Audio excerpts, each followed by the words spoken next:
Det er ingen tvil om at det stilles ekstra store forventninger til Barack Obamas tale, en viktig tale for presidenten.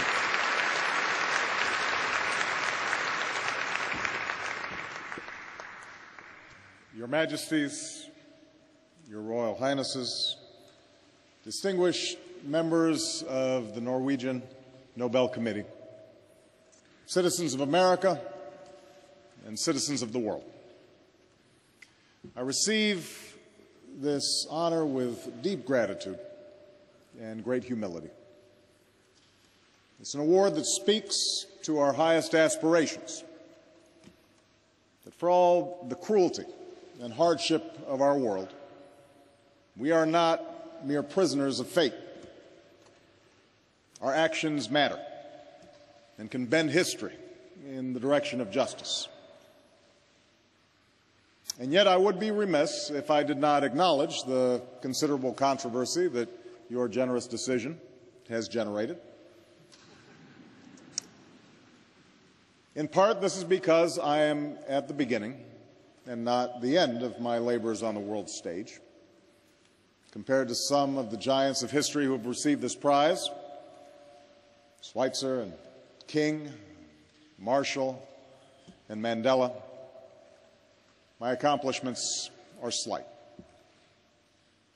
And then there are the men and women around the world who've been jailed and beaten in the pursuit of justice, those who toil in humanitarian organizations to relieve suffering, the unrecognized millions whose quiet acts of courage and compassion inspire even the most hardened cynics.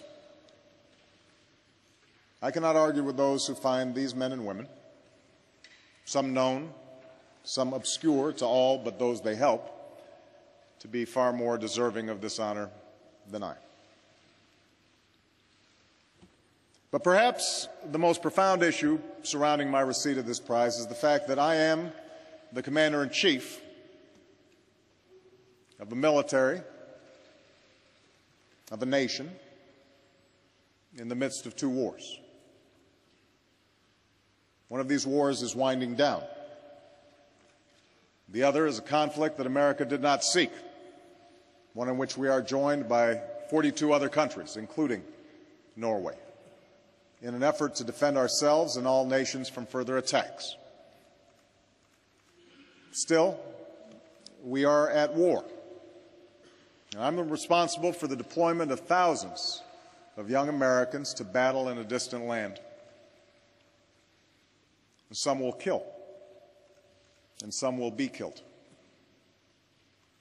And so I come here with an acute sense of the costs of armed conflict, filled with difficult questions about the relationship between war and peace and our effort to replace one with the other.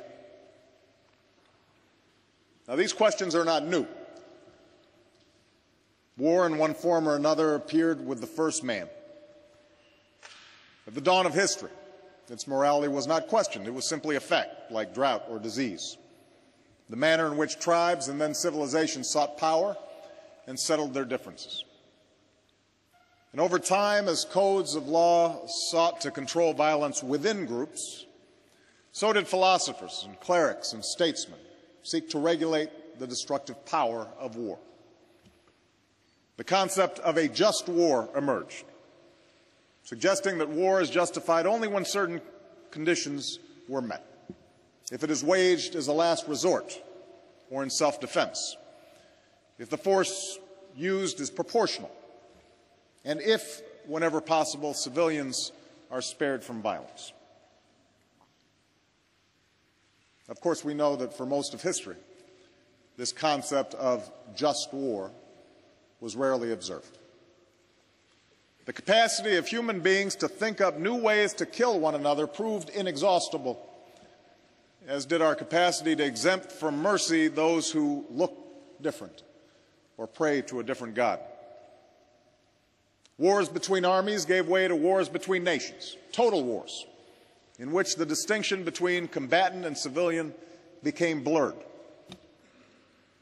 In the span of 30 years, such carnage would twice engulf this